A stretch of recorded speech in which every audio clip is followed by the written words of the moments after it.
वर्तमान में भारत के विदेश मंत्री कौन है? वर्तमान में भारत के विदेश मंत्री कौन है? तो वो हैं एस जयशंकर, यानी कि सुब्रमण्यम जयशंकर। कभी कभी एस जयशंकर भी लिख के दे देता है। यह क्लास आप आर के रोजगार स्टडी यूट्यूब चैनल पे देख रहे हैं, जो 10 जनवरी 2023 को क्रिएट किया गया है, जिसपे यूपी पुलिस सहित अन्य कॉम्पिटेटिव एग्जाम को टारगेट करके math, reasoning, Hindi, GK, GS की अल्टरनेट डे पे क्लास चलाई जा रही है। आप अगर हमारे चैनल से जुड़े हैं तो आप प्लेलिस्ट जरूर चेक करें, वहाँ पे सभी क्लास आपको सीरियल नंबर से मिल जाएगी। और इस क्लास के बारे में आप कमेंट बॉक्स में कमेंट करके अपनी राय जरूर दें। आप किस टॉपिक पे वीडियो चाहते हैं ये भी कमेंट करके बताएं। नेक्स्ट प्रश्न है प्रश्न नंबर 2। यदि किसी वस्तु का द्रव्यमान बढ़ता है तब घर्षण पर क्या प्रभाव पड़ता है? यदि किसी वस्तु का द्रव्यमान बढ़ रहा है तो घर्षण पर क्या प्रभाव पड़ेगा? तो देखिए इसका आंसर हो जाएगा द्रव्यमान के बढ़ने पर घर्षण बल बढ़ जाता है। यदि किसी वस्तु का द्रव्यमान बढ़ रहा है तो घर्षण बल भी बढ़ेगा, और अगर द्रव्यमान घट रहा है तो घर्षण बल भी घट जाएगा। प्रश्न नंबर 3 पे आ जाएंगे। प्रश्न नंबर 3 है, निम्नलिखित में से कौन सी गतिविधि टायर के जीवन को नहीं बढ़ाती है? देखिए नहीं दिया है, टायर के जीवन को नहीं बढ़ाती है। ये सभी प्रश्न टेक्स्ट बुक से लिए गए हैं। आपको यह क्लास कैसी लग रही है इसको कमेंट करके जरूर बताएं सीरीज जारी रखने के लिए। तो देखिए निम्नलिखित में से कौन सी गतिविधि टायर के जीवन काल को नहीं बढ़ाती है? तो इसका आंसर हो जाएगा पहला, ट्रेड की गहराई जांचने के लिए पेनी परीक्षण। नेक्स्ट प्रश्न पे आ जाएंगे। प्रश्न नंबर 4, आसूत जल होता है, इसको वेरी वेरी इंपॉर्टेंट कर लेंगे, यह साइंस का इंपॉर्टेंट प्रश्न है। आसूत जल कैसा जल है? आसूत जल होता है तो आसूत जल विद्युत का कुचालक होता है। आसूत जल विद्युत का कुचालक होता है। यह सभी प्रश्न टेक्स्ट बुक से लिए गए हैं, जो टेक्स्ट बुक के पेपर सेट से पूरे प्रश्न को हम लिए हैं। तो आपको यह क्लास कैसी लगेगी कमेंट करके कैसी लग रही है जरूर बताइएगा। नेक्स्ट प्रश्न, प्रश्न नंबर 5, स्मृति मंधाना। देखिए ये बहुत इंपॉर्टेंट है कि स्मृति मंधाना किस खेल से जुड़ी है, यानी स्मृति मंधाना किस खेल से संबंधित है? तो वो क्रिकेट से संबंधित है। स्मृति मंधाना क्रिकेट खेलती हैं, यानी क्रिकेट से संबंधित है। नेक्स्ट प्रश्न पे प्रश्न नंबर 6, विश्व में जूट का सबसे बड़ा उत्पादक देश कौन सा है? विश्व में जूट का सबसे बड़ा उत्पादक देश कौन सा है? तो इसका आंसर हो जाएगा भारत। अपना देश भारत विश्व में जूट का सबसे बड़ा उत्पादक देश है। नेक्स्ट प्रश्न पे आ जाएंगे। प्रश्न नंबर 6, पट्टा चित्रकला किस राज्य की लोक चित्रकला है? पट्टा चित्रकला तो ये उड़ीसा की हो जाएगी। नेक्स्ट प्रश्न, प्रश्न नंबर 8, संविधान सभा ने हमारे राष्ट्रगान को कब अपनाया? संविधान सभा ने हमारे राष्ट्रगान को कब अपनाया? तो देखिए इसका आंसर हो जाएगा 24 जनवरी 1950। 24 जनवरी 1950 को संविधान सभा ने राष्ट्रगान को अपनाया था। तो इसका आंसर कौन सा हो जाएगा? 24 जनवरी 1950। नेक्स्ट प्रश्न पे आ जाएंगे। 26, देखिए जो पहला ऑप्शन है ये 24, अगर 26 जनवरी 1950 रहता तो उस समय संविधान लागू हुआ था। तो नेक्स्ट प्रश्न पे आ जाएंगे। संपीड़ित प्राकृतिक गैस वाहन में इंजन रेगुलेटर का उद्देश्य क्या है?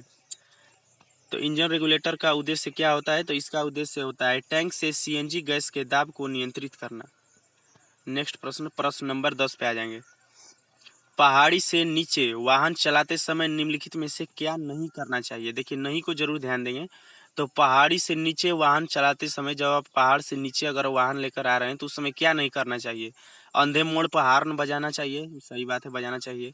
पहाड़ी की ओर यातायात के लिए रास्ता देना चाहिए, सही। वाहन को न्यूट्रल गियर में चलाना चाहिए। ध्यान केंद्रित रखें। तो देखिए ध्यान केंद्रित ऑप्शन आप पढ़ के भी आंसर तक पहुंच सकते हैं। तो देखिए ध्यान केंद्रित करना ही चाहिए, और अंधे मोड़ पर हॉर्न बजाना ही चाहिए जो अचानक सा मोड़ है, और पहाड़ी की ओर यातायात के लिए रास्ता देना ही चाहिए। लेकिन वाहन को न्यूट्रल गियर में चलाना ये लापरवाही होगा। अगर आप वाहन को न्यूट्रल गियर में चलाएंगे तो उस समय ब्रेक अगर नहीं लगेगा, बाय द वे स्लो काम करेगा तो उस समय गाड़ी भिड़ सकती है, तो इसीलिए नहीं करना चाहिए। प्रश्न नंबर 11, जब यातायात का संकेत स्कूल को चिन्हित करता है तब आपको क्या करना चाहिए? देखिए ऐसे प्रश्न पूछे जाते हैं।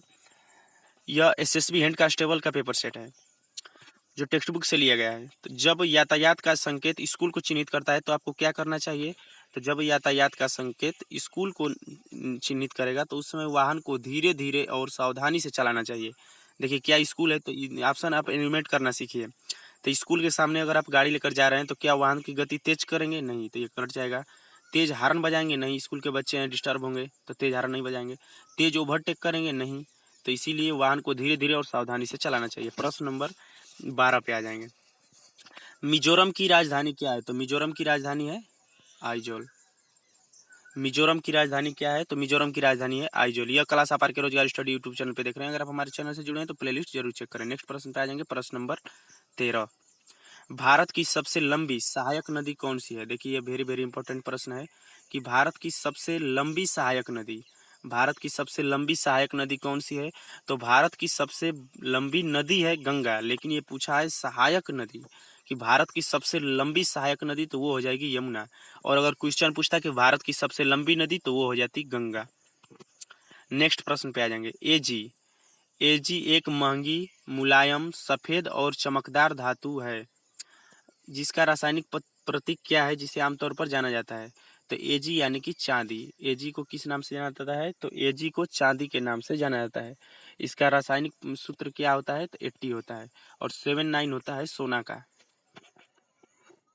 और देखिए मरकरी, मरकरी यानी कि पारा, मरकरी को पारा भी कहा जाता है। तो पारा एक ऐसी धातु है जो कमरे के तापमान पर लिक्विड अवस्था में रहती है। नेक्स्ट प्रश्न, ये भी इंपॉर्टेंट प्रश्न है। तराइन का प्रथम युद्ध कब लड़ा गया था? तो तराइन का प्रथम युद्ध कब लड़ा गया था? तो यह 1191 ईस्वी में लड़ा गया था। किसके किसके बीच हुआ? तो यह तराइन का प्रथम युद्ध मोहम्मद गोरी, तराइन का प्रथम युद्ध मोहम्मद गोरी और पृथ्वीराज चौहान के बीच हुआ था। तो देखिए तराइन का प्रथम युद्ध में मोहम्मद गोरी हार गया। इसके बाद फिर उसने आक्रमण किया और 1192 ईस्वी में तराइन का द्वितीय युद्ध हुआ जिसमें मोहम्मद गोरी की जीत हुई। प्रश्न number 16, the story of my experiment with truth के लेखक कौन है? The experiment of my experiment with truth, the story of my experiment with truth के लेखक कौन है? तो इसके लेखक हो जाएंगे मोहनदास करमचंद गांधी। मोहनदास करमचंद गांधी। थोड़ा सा आवाज हमारी मोटी आ रही है क्योंकि थोड़ा सा जुकाम हुआ है, तो इसकी वजह से आवाज थोड़ी सी मोटी होगी, तो इसको आप मैनेज करिएगा।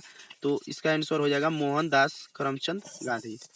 प्रश्न नंबर 17, इसमें 25 क्वेश्चन लिए गए हैं जो कि एसएसबी ट्रेडमैन में 25 क्वेश्चन आएंगे जो निगेटिव नहीं होंगे। प्रत्येक क्वेश्चन एक नंबर का होगा, तो इसीलिए आप 25 क्वेश्चन टोटल टच करने की कोशिश करिएगा। देखिए यह भी बहुत इंपॉर्टेंट प्रश्न है, इसको भी बहुत पूछता है। भारत में स्थित विश्व का सबसे लंबा रेलवे प्लेटफार्म किसके कहाँ है? तो भारत में स्थित जो गोरखपुर, देखिए गोरखपुर का प्लेटफार्म जिसकी लंबाई है 1366 मीटर, जिसकी लंबाई है 1366 मीटर, जो भारत में सबसे लंबा प्लेटफार्म है और वह विश्व में भी सबसे लंबा प्लेटफार्म है।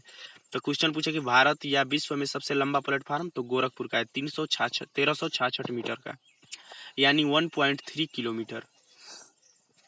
नेक्स्ट प्रश्न, प्रश्न नंबर 18, 1857 के स्वतंत्रता संग्राम का सिपाही विद्रोह किस शहर में शुरू हुआ था? तो जो 1800, देखिए 1857 का स्वतंत्रता संग्राम किस विद्रोह से नाम से? तो इसे सिपाही विद्रोह भी जानते हैं। देखिए एक प्रश्न से कई प्रश्न बनते हैं। क्वेश्चन पूछता है कि सिपाही विद्रोह के नाम से किस युद्ध को जाना जाता था? तो वो 1857 के स्वतंत्रता संग्राम युद्ध को सिपाही विद्रोह के नाम से जाना था। इसे सैनिक विद्रोह भी कहते हैं। तो देखिए स्वतंत्रता संग्राम, इसे भारत का प्रथम स्वतंत्रता युद्ध भी कहते हैं। तो कहाँ से ये शुरू हुआ? तो यह मेरठ से। क्यों शुरू हुआ था? क्योंकि मेरठ के मंगल पांडे ने चर्बी वाले कारतूसों को मुंह से खींचने से साफ इनकार कर दिया था, तो इसीलिए वहां पे 1857 की ईस्वी में सिपाही विद्रोह हुआ, सिपाहियों ने विद्रोह कर दिया था। उस समय एनफील्ड राइफल होती थी जिसको गोली चलाने से पहले उसको गोली को मुख से खींचना होता था, मुख से, वो सुअर की चर्बी से बना होता था। इसी समय मंगल पांडे ने उसे मना कर दिया था। तो यह स्वतंत्रता का प्रथम युद्ध भी कहा जाता है, प्रथम आंदोलन। प्रश्न नंबर 19, 2024 के ओलंपिक खेलों की मेजबानी कौन सा देश करेगा? देखिए ये भी इंपॉर्टेंट है, यह क्वेश्चन पूछ सकता है, इसे का पूछने का फुल चांस है। तो 2024 के ओलंपिक खेलों की मेजबानी कौन सा देश करेगा? तो ये करेगा फ्रांस। और अगर पूछेगा कि 2022 का किसने किया, अगर पूछेगा कि 2022 का किसने किया, तो 2022 का किया हुआ था बीजिंग, चाइना में। 2022 का ओलंपिक खेल की मेजबानी कौन सा देश ने किया? तो वो बीजिंग, चाइना। और 2024 का ओलंपिक खेल की मेजबानी कौन सा देश करेगा? तो वो फ्रांस करेगा। यह क्लास आप R K Rojgar study YouTube channel पे देख रहे हैं जो 10 जनवरी 2023 को क्रिएट किया गया है। इस पर यूपी पुलिस सहित अन्य कॉम्पिटिटिव एग्जाम को टारगेट करते हुए मैथ रीजनिंग की क्लास अभी रुकी गई है क्योंकि रीजनिंग के 55 क्वेश्चन आते हैं, तो वो यूपी पुलिस की वैकेंसी आने के बाद रेगुलर चलाई जाएगी। तो मैथ, रीजनिंग, जीके, जीएस एवं हिंदी की पूरा लुसेंट का किताब का निचोड़, थ्योरी और एमसीक्यू सभी अल्टरनेट डे पे क्लास चलाई जा रही है। उस क्लास को आप जाकर हमारे चैनल के प्लेलिस्ट में जाकर चेक कर सकते हैं। वहाँ पे आपको सीरियल नंबर से सभी क्लासेज मिलेंगी।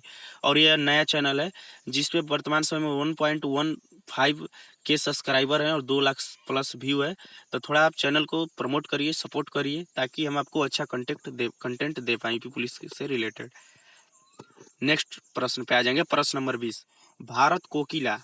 देखिए ये भी इंपॉर्टेंट प्रश्न है कि भारत कोकिला के नाम से किसे जाना जाता है। तो भारत कोकिला के नाम से सरोजनी नायडू को जाना जाता है। भारत, ये सरोजनी सैयद लिखा गया है, टाइपिंग मिस्टेक है, यहाँ पे लिख देंगे सरोजनी नायडू।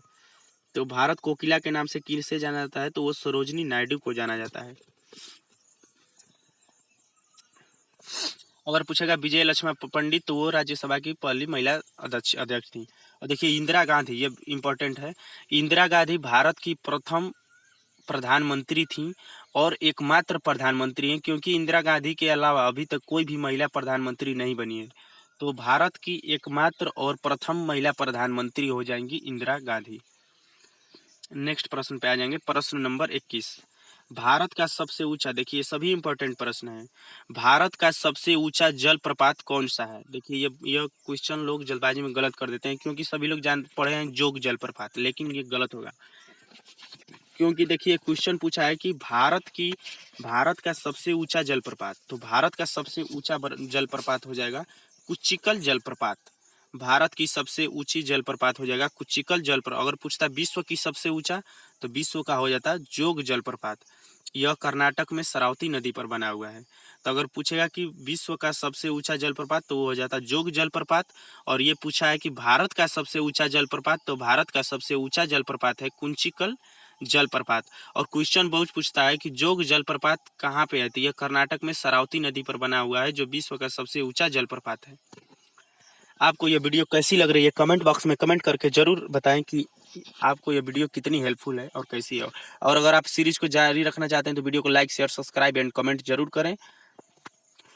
प्रश्न नंबर 22, निम्नलिखित में से किसने राष्ट्रमंडल खेल 2022 में बैडमिंटन महिला एकल में स्वर्ण पदक जीता है। तो देखिए निम्नलिखित में से किसने राष्ट्रमंडल खेल 2022 में बैडमिंटन महिला में स्वर्ण पदक जीता है। तो वो एकमात्र महिला कौन सी है, तो यहाँ पे तो उसको ऑप्शन ही नहीं है, यहाँ पे पीवी सिंधु हो जाएगा।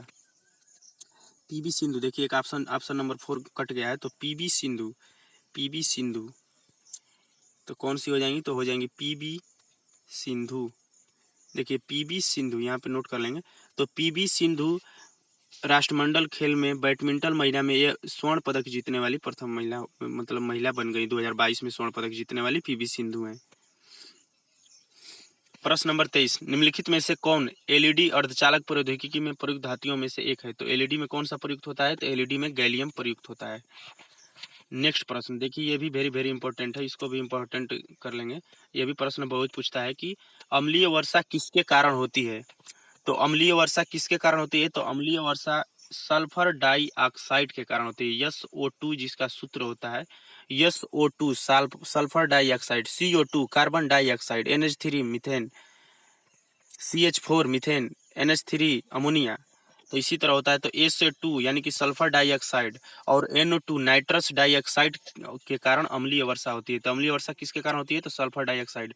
और यहीं पे ऑप्शन रहता है नाइट्रस ऑक्साइड, तो उसके कारण भी हो जाती है। नेक्स्ट प्रश्न, एक पतली सोने की, लास्ट प्रश्न और 25वां प्रश्न, एक पतली सोने की पन्नी द्वारा कणों के छितराव से किसकी उपस्थिति का पता चलता है। तो यह किसकी उपस्थिति का पता चलता है, तो परमाणु के केंद्र में धनावेशित नाभिक की उपस्थिति का पता चलता है। तो देखिए thanks for watching, like share subscribe and comment now. RK Rojgar study check playlist, अगर आप हमारे वीडियो से जुड़े हैं तो प्लेलिस्ट जरूर चेक करें। और ज्वाइन टेलीग्राम, फ्री PDF पाने के लिए आप टेलीग्राम ग्रुप को जरूर ज्वाइन करें, जिसका लिंक अबाउट सेक्शन में मिल जाएगा। आप चैनल के अबाउट में जाइएगा तो वहाँ पे स्क्रॉल करके नीचे आइएगा, तो वहाँ पे टेलीग्राम का लिंक मिलेगा, उसे आप ज्वाइन करिएगा। अभी प्रेजेंट टाइम में वहाँ पे 2 लोग जुड़े हैं, इसीलिए हम PDF सब इकट्ठा करके रखे हैं, अपलोड नहीं कर रहे हैं। जब उससे 20 लोग जुड़ जाएंगे तो हम PDF प्रोवाइड करना शुरू कर देंगे। तो आपको PDF अगर पाना है तो आप टेलीग्राम ग्रुप को जरूर ज्वाइन करें। थैंक्स फॉर वाचिंग, वीडियो से जुड़ने के लिए धन्यवाद। आई वीडियो आपको कितनी हेल्पफुल लगी, कैसी लगी, कमेंट करके जरूर रिप्लाई दीजिएगा।